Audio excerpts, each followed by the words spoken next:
happened yesterday, and it amazes me how, even though I know, because I've been taught since I was a child, that God cares about everything, even the little things, I forget every single time.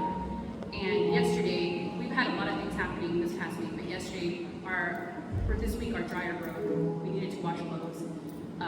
We had no dryer, and I was thinking we'll just go dry out, right? Well, the devil knows it's Friday, and as much as we try to let's do this before Sabbath, I felt like there wasn't enough hours in the day. It's 4 o'clock in the afternoon, and 3 o'clock, and I'm over here like, oh my goodness, I'm stressed. I had to pick up my son, I had to pick up our van, and tell my husband, hey, I think I need a little bit of help. He expresses to me that this week was the hardest week of his life in work, and he had these horrible knots, and he was like, I don't feel like getting out of the house, but you know what? I'm gonna do laundry. I'm gonna do the dryer. Next thing I know, my husband tells me, why don't we ask our neighbor? Maybe she'll let us use the dryer. Which I was like, what? Called her because we're really good friends, and I asked her, and the Lord just, not only did she say, yeah, you can use it, but she said, I have an extra one, just take it, you can have it in the garage. And I thought, who has an extra dryer? Who has that, right? And I was confused at first. I was like, you want me to have your dryer? She's like, yeah, it's extra. With God doing that, just that right there, which to me seemed very insignificant, like it's drying clothes, why would God really, it fixed the entire rest of the Friday. We were able to get everything done, everything just fell in place, and you know what? My husband's wish was like, I don't want to get out of the house, but I'm going to help you. He didn't have to get out of the house.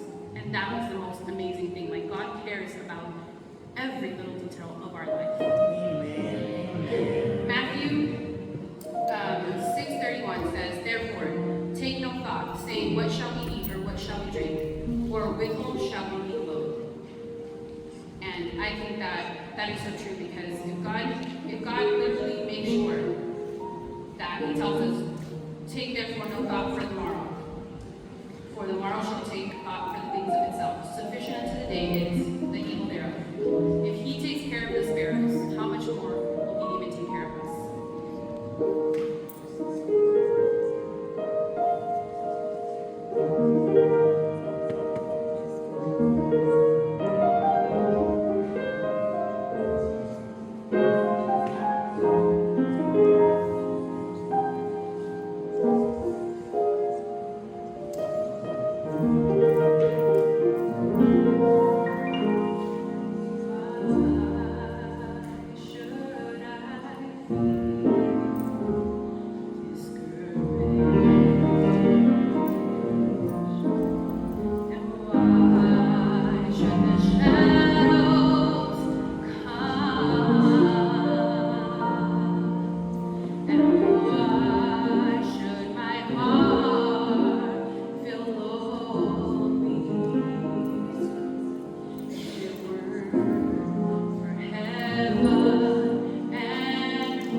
Yeah.